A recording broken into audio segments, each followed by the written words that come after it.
Welcome back to Visual Trigger.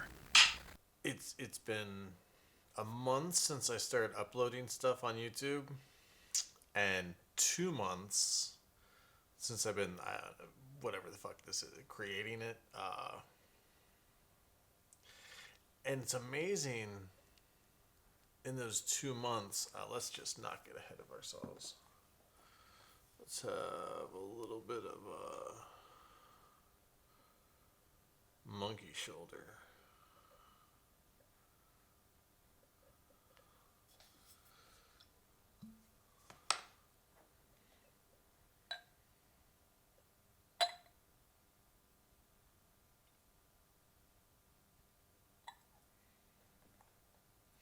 Spicy.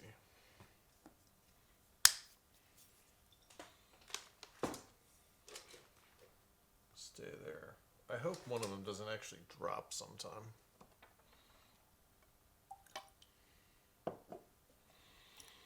I could be more accurate with the drops, but not going to kill myself over it.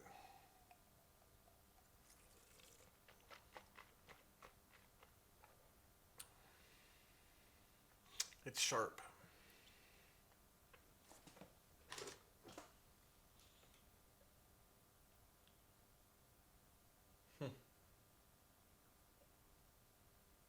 I mean, stay there. Yeah, not bad.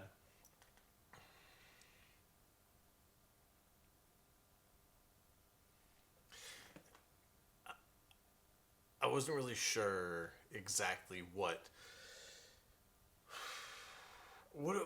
my experience was going to be like, because the last time I've done anything like this, literally like 2014, before that. So a good 6 years of just, posting once in a while on Instagram. That that's I haven't posted on Tumblr in years and years and years. But it's been overwhelmingly positive, which is rad.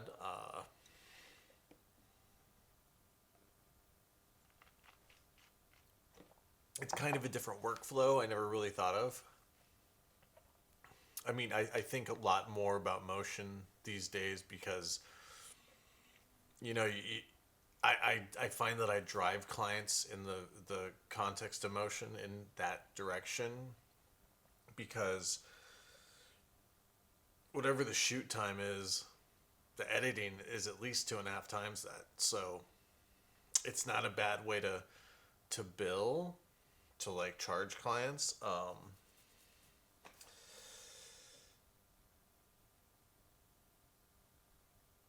So, doing video, and in this case, a vlog, I guess that's what this is called. I have no idea. I know I sent a clip of audio to a friend of mine who's I don't know what he's the head of the sound department on a set. He's the guy at the cart because he's not booming stuff. He's the guy at the cart making sure I think everything. Well, anyway, so I sent him a clip, and he actually knew it was a 416. He knew what kind of room it was, all this crazy shit, and he was like, "Don't you remember, like indoors we used a different mic, and you asked me about it was a short mic, and it's literally a short shotgun, and it's a cardioid, and it has a different pickup pattern." He explained exactly. I mean, the dude actually knew. It was ridiculous to me how you could actually. But I mean, you know what? If you're listening to shit for 20, 30 years, I guess you're gonna know. I was pretty impressed, but he gave me some suggestions of what to get. So, and now I decided to instead of having I had two stands, one with a light that shot light that way into the corner of the room, and then there was another stand with the grips. I don't know what they call it, but it's like some kind of grip jaw thingy, and it holds onto the boom pole because there's a little Sennheiser cardioid short shotgun thing. It sounds pretty freaking good. And you can cut between all of these Sennheisers, which is fantastic. And then you'll notice there's a little bit of light through here.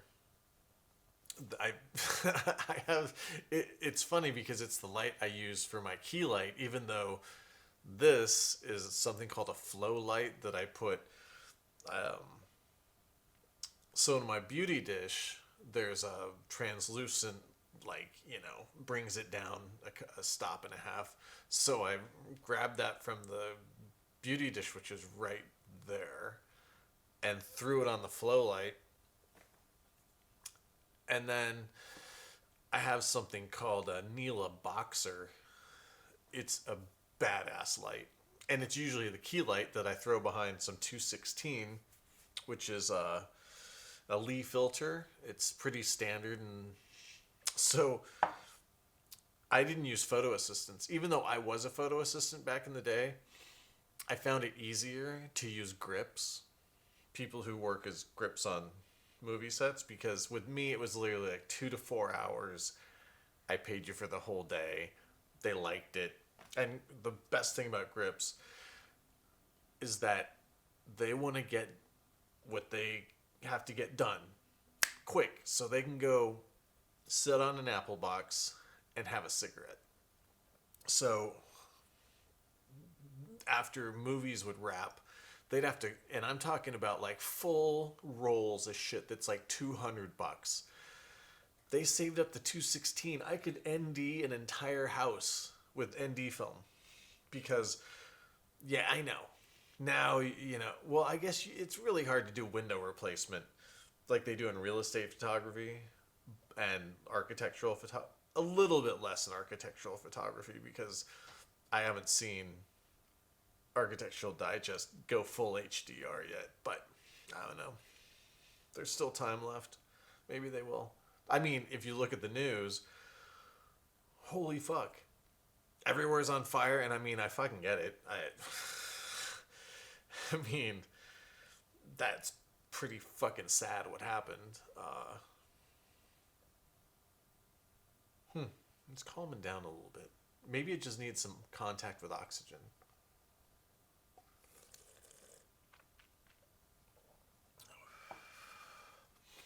So let's see. Got the Neela Boxer giving me a little bit of I don't know what you call that. It's like sidey kind of. And then I put, which is CTO. I think I put like an 8th CTO on an. So this light, it's more like an HMI, but it's not an HMI because it's LED. And it's also high speed, so you can shoot this in slow-mo and it's going to look nice and not like that kind of bullshit. But I don't know, I didn't really come here to talk about fucking key light. Well, not the key light right now, because that's right here. Just want to say thanks for all the great feedback, and, to Jamie McCarthy and Frank Jackson, Sev, coming on here, having a little conversation. There are more people I've planned that'll run the gamut. Probably want to talk to people who aren't like working photographers too, like who just do photography. I don't know. It actually turned out to be, well, it was my COVID-19 project, because except for one long-term project I'm shooting, everything else is on hold. And it wasn't a bad choice of because I had all the equipment, except, yeah, of course I bought a short shotgun for audio, because even though people told me, oh, you got to use this, you got to use that, because I first thought this was going to be podcast, and now I'm not even exporting audio. Fuck that. If you wanted to listen to this as a podcast, I'd say just listen to YouTube, and if you're afraid of the data charges, I don't know. I guess don't worry about it.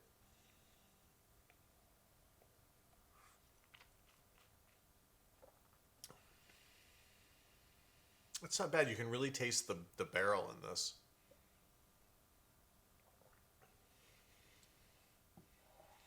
But the feedback on the vlog was, I think I might go, because I have years of stuff that would be fun to talk about. And even, because I like to look at old, I don't necessarily look at old commercial work, because it's not that I don't care, I just don't want to. But I do look at old scans from film cameras. I know I'm going to do almost a 20-year review on my Leica MP. You can't let everybody from Denmark have all the fun, right? That's nice.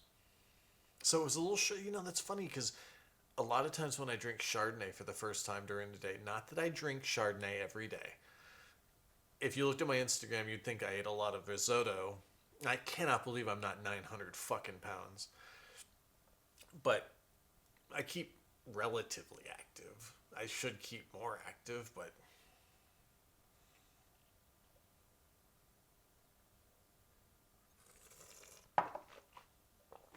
I'm happy that, wow.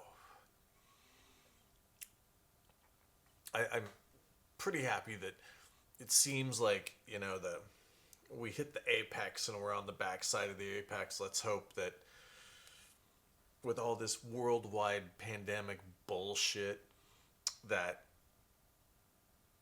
it just, we get our immunity, we get whatever the fuck that is, and we can go back to normal lives, and we can go back to our normal way of having jobs. Everybody. I know longtime staffers who are absolutely thinking of what's going to happen, to people who are just getting their foothold, and they started working a lot, and then this fucking bullshit hit, and the only people who are having a great time are fucking billionaires, and they don't give a rat's ass. I mean, they seem altruistic, but I mean, I've met a few billionaires, and they've been perfectly nice enough. I always knew one that you didn't photograph, because I don't want some algo or some asshole saying, "Oh, you're gonna shoot," but no. I remember this one dude. You didn't shoot him if he was with a woman, because you never knew who that woman was.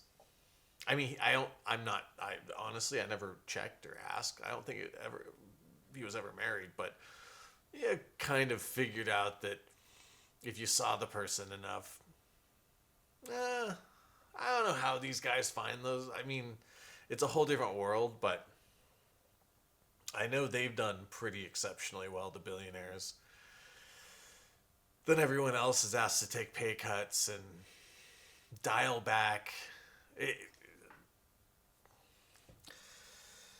I mean, I don't think people should go out of their own pocket to help their employees, but Jesus Christ, don't make them take less money than they used to. It's just bullshit. It's not like debt went away or anything like that. No. Yeah, I don't really know. So I guess this was kind of like one of those balls deep Wednesdays I wanted to do, but kind of didn't. Even though it's today Wednesday. No, I think today's Thursday. And then you'll see it Friday. But these are, the workflow on these, super simple. The interviews, pain in the fucking ass. I want to do it so that they have their own audio track, and then they can Dropbox it to me. That would work great, because then I wouldn't have to I go in there and actually adjust the audio and try not to talk over each other, because it sounds echoey. The darkroom things, that's pretty easy. It'd be way easier if I was jamming time code. So, I mean, it's not like I couldn't use time code for other shit. Anyway, I just want to say thank you a lot for the comments, the likes, the subscriptions, all that kind of stuff. Look forward to making some more content, and keep telling me what you think. And since this is going to be posted on Friday, hope you guys have a great weekend.